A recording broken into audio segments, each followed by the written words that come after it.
homem como Moisés. Substituir Moisés era algo muito sério, muito pesado. Então já começa aí o desafio para Josué. Mas a missão também era maior, porque ele teria que enfrentar batalhas, nações poderosas, cidades fortificadas que estavam em volta da terra de Canaã. E a promessa de Deus era que esse povo então conquistasse Canaã.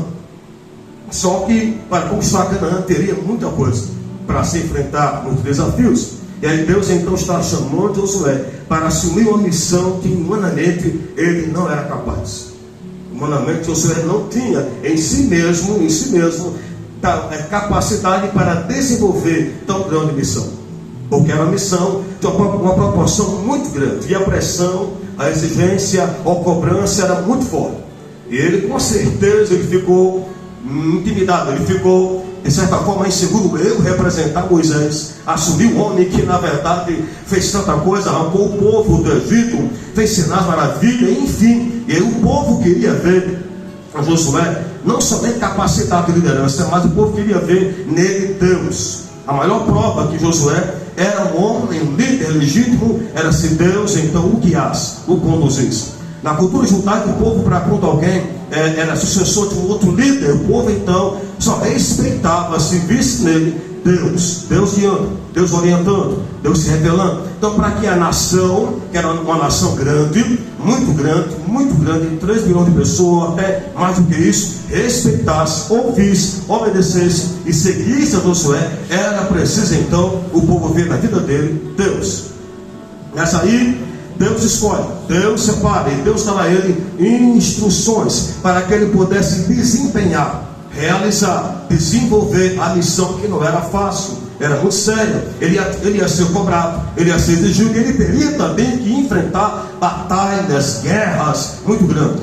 Mas aí Deus não dá a Josué tática, plano, estratégia de guerra. Josué é chamado para uma missão séria, árdua, pesada, gigantesca, um desafio muito grande. Mas Deus não dá para ele estratégia de guerra, plano de guerra. Deus dá para ele uma outra forma, para que ele então pudesse desenvolver, desempenhar aquela tarefa tão séria, levar o povo a conquistar a terra da promessa, que era Canaã. Só que até conquistar Canaã, ia ter muita coisa. Ia ter muito problema, o povo era um povo difícil, o povo era um povo que reclamava, murmurava. Então, guiar esse povo, irmão, era algo muito desgastante, muito estressante. E aí Deus falou: Josué, eu não vou lhe dar estratégia de guerra, eu não vou lhe dar armas, eu não vou mandar você separar o exército, eu vou lhe dar outra coisa. Eu vou lhe dar uma instrução que, se você ficar atento, se você observar, se você guardar, se você praticar, tudo vai ser resolvido. Deus deixou bem claro que a vitória não viria pela força do braço. Josué, você não vai vencer, não vai realizar essa grande tarefa pela espada, pela guerra, pela arma. Não, eu vou te mostrar de que maneira você vai vencer essa batalha. Outra coisa, o maior campo de batalha de Josué não era ir para a guerra. O maior campo de batalha de Josué não era enfrentar os inimigos. O maior campo de batalha era uma coisa, o maior campo de batalha o maior campo de batalha era dentro de si. A maior luta de Josué e do povo não era enfrentar os inimigos, era dentro. Em que sentido? A maior luta desse povo para vencer as guerras e chegar em Canaã era obedecer ou não a palavra. A maior luta do povo, o maior desafio do povo, o maior campo de batalha desse povo não era ir para a guerra. A maior batalha deste povo era dentro de si, obedecer, viver, submeter. Porque se o povo não obedecesse a palavra, não teria como chegar à conquista. Então o maior campo de batalha desse povo não era, irmãos, guerrear, lutar. A maior batalha desse povo era se submeter à palavra do Senhor. É fácil lutar, é fácil encarar, mas é difícil colocar a minha vontade debaixo do querer de Deus. Amém. colocar minha vontade, colocar minhas ideias, colocar tudo que há em mim, segundo a vontade do Senhor, é o maior desafio. A luta de alguém não é encarar um problema, a maior luta de alguém é estar com a vida submissa ao Senhor, subordinada ao Pai. É fácil realizar, é fácil batalhar, é fácil empreender. Agora, a maior dificuldade é eu me colocar inteiro, completo, totalmente em obediência ao Pai. Essa era a maior luta, o maior campo de batalha de Josué. E a ordem foi: seja firme e determinado, muito corajoso. Coragem para obedecer a palavra em tempos de pressão. A maior coragem de Josué não era enfrentar a batalha. Deus falou: Josué, tenha coragem, tenha força, não para guerrear, mas para obedecer a palavra. Quando todo mundo não quiser obedecer, mas você tem que obedecer. Porque é muito fácil, quando estamos com um grupo, irmãos na igreja, obedecer. Mas quando eu estou sozinho, no campo de batalha, debaixo de pressão, de luta aí, eu tenho que obedecer a palavra, não é fácil. Então, Josué, você deve ser firme, forte, determinado na sua vontade. Para quando o povo não quiser, for rebelde, insubordinado, você permanecer obedecendo. Porque o segredo, para que Josué tivesse força, autoridade, habilidade, capacidade, ousadia, sabedoria para resolver toda aquela demanda, o desafio era estar sempre vivendo a palavra. Quando eu não vivo a palavra, eu não tenho capacidade para nada. A única maneira do cristão ter força, capacidade, ousadia, sabedoria, habilidade para vencer luta, problema, conflito, questões da vida, é quando esse crente vive a palavra. É da palavra que vem capacidade, é da palavra que vem fogo, é da palavra que vem sabedoria. E quando eu não tiver totalmente obediente à palavra, eu não tenho como encarar e vencer nada. Mas quando eu estou subordinado à palavra, obedecendo a palavra, o próprio Deus dá capacidade, o próprio Deus dá graça. Mas quando eu deixo a palavra para fazer minha vontade, meu querer, meus prazeres, minha carne, automaticamente eu vou perder, automaticamente eu não vou conquistar, automaticamente tudo vai dar errado. Mas quando eu vivo, obedeço, me submeto, pratico a palavra, o Deus da palavra capacita, orienta, ensina. Essa é a palavra para os Josué. Seja corajoso e muito forte. Para quê, Deus? Para quê? Para em tempo de solidão, para em tempo de rejeição, para em tempo de pressão, você não largar minha palavra. Para quando toda a nação estiver desanimada, sem esperança, você permaneça em minha palavra, que a partir de você, na minha palavra, eu vou te ajudar a guiar, a conduzir, a levar, a orientar esta grande nação. Depende de você. Se você estiver na minha palavra, eu te capacito em meio às lutas, às provas, problemas. Então, como é que Josué deveria encarar essa grande missão, essa grande tarefa?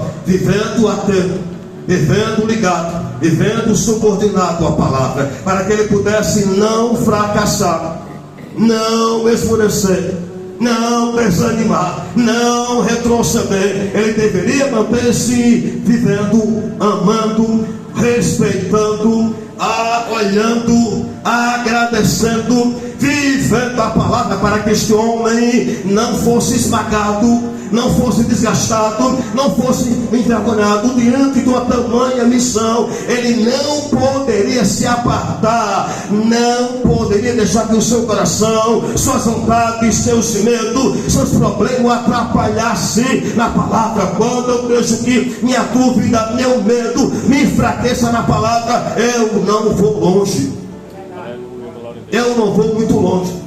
Então, para que Josué conseguisse conduzir uma multidão em um lugar que não era fácil, inimigos, nações, pessoas cruéis, idolatria, e como esse homem conseguiria, irmão, suportar, aguentar e não desanimar e não enfraquecer? Como Josué não enfraqueceria caminhando com gente ruim, gente que reclamava, gente complicada?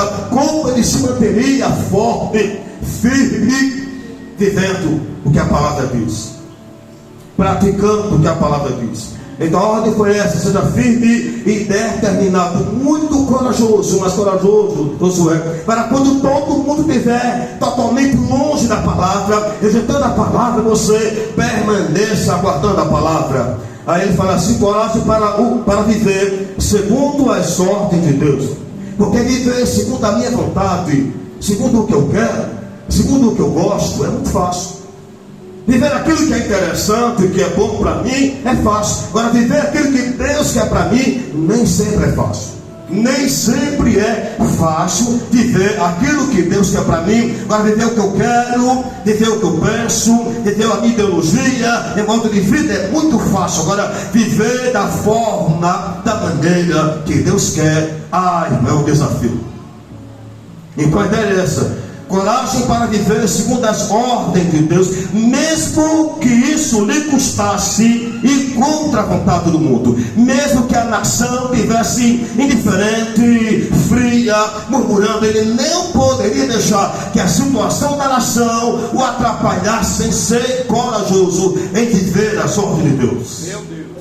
Porque às vezes a gente vai caminhando bem, vivendo bem, obedecendo, mas de repente a circunstância, os problemas, a crise, o caos, a desesperança enfraquece o nosso prazer para viver a palavra. Às vezes, quando alguém começa a se levantar contra a gente, a perseguir e atacar, a nossa tendência é não dar mais crédito à palavra. Mas Josué deveria ser corajoso para manter-se na palavra, mesmo que a nação fale: Josué, para com essa tolice, para com essa besteira. Ele deveria se manter corajoso. Outra coisa, se manter corajoso contra a cultura. A cultura que ele vivia em volta era terrível. Era uma cultura pagã, promíscua, uma cultura que afrontava ao Senhor. Então ele deveria ter coragem para não deixar que os costumes das nações influenciassem a vida e o caráter dele. E o diabo, ele é especialista em influenciar nossa vida com costumes, ideias, cultura, para enfraquecer a nossa força espiritual. Satanás é perito em usar modas, ideias, mundo, ideologia, para nos tirar do propósito da palavra. Quando eu me deixo influenciar por aquilo que o mundo oferece e apresenta, e não quer viver a palavra, pode ter certeza que a derrota, mais cedo ou mais tarde, ela vai chegar. Se eu permitir que os costumes, os pontos de vista que vai contra a palavra me dominem, me influenciem, com certeza eu não vou ter sucesso ministerial. Com certeza eu não vou realizar grandes coisas para o Senhor. Então a ideia é essa: Josué, mesmo que a cultura onde você está inserido queira lhe influenciar, seja corajoso para dizer não à cultura, ao costume, à ideologia do povo pagão. Mantenha-se na minha palavra, porque enquanto você se manter na minha palavra, eu vou lhe sustentar, eu vou lhe guardar. Enquanto você se mantém na minha palavra, mesmo que todo mundo lhe critique, fale, não lhe entenda, chama de radical, não importa. Viva a minha palavra, não abra mão da minha palavra, porque alguém está olhando para você criticando. Mantenha-se na minha palavra, porque é da parte do Senhor que vem a graça, a força, o renovo, a providência, a mudança. É da parte de Deus que vem a capacidade para romper, a capacidade para vencer. Não deixe outra coisa do mundo, do diabo. Muda a sua ideia, muda a sua mente. Viva a palavra. Aleluia. Não aceite pessoas, amizade, comportamento, costumes, lugares. Domina a sua vida e lhe faça rejeitar a palavra. É a palavra do Senhor que vai te fazer vencer os conflitos da alma, os conflitos internos. Não é não é a amizade, não é a norma, não é a ideologia, não é o padrão do mundo. É a palavra do Senhor que vai sarar teus medos, teus traumas, teus complexos, teus problemas internos. Não é o modismo do mundo, não é ideia de A e B. É você vivendo a palavra, e Deus vai tratando, vai curando, vai libertando, Deus vai transformando. Não se deixe influenciar por alguém que não teme, que não ama a palavra. Tenha amizade com gente que ama a palavra, que respeita a palavra, e você verá Deus mudar em tua vida situações, circunstâncias que humanamente jamais poderia ser mudado. Mas se você guardar a palavra, obedecer a palavra, Deus vai mudar em você situações que você olha para você e fala: Senhor, eu não consigo, eu não tenho capacidade, é complexo, é complicado, é sério. Mas viva a palavra, guarde a palavra, ame a palavra, obedeça a vontade do Pai, e o Pai vai tratar, e o Pai vai remover, e Deus vai mudar algo em tua vida, em tua história, em tua mentalidade, em teu comportamento, em teu emocional, em tua estrutura, em tua história. Ele vai mudar se você resolver viver, respeitar, obedecer, praticar, renunciar, largar a mão de certas coisas, deixar de lado algumas questões que Deus não quer na tua vida. É aí que vai começar a tua história, a mudança, a transformação, o milagre, a restauração, a libertação, a renovação, e Deus vai estabelecer algo novo na tua vida. Glória a Deus, aleluia. Josué, não deixe que a cultura, que o costume, que a ideologia lhe leve a enfraquecer, a esmorecer. O diabo quer fazer com que a gente esmoreça com respeito à palavra. Satanás, ele trabalha, irmão, tenha certeza disso. Ele não é tolo, ele não é besta. Ele é nos fazer esmorecer. Para quê? Para que tanta obediência? Para que tanta renúncia? Para que tanta santidade? Para que tanta oração? É isso que ele quer. Para que tanta Bíblia? Para que tanto estudo, meditação? É isso que ele quer. Porque você convive a palavra, ama a palavra, mergulha na palavra. A palavra é vida, a palavra é espírito, porque a palavra é o próprio Deus. A palavra não é apenas uma coisa que você lê e não resolve nada. A palavra é Deus falando o que Ele é,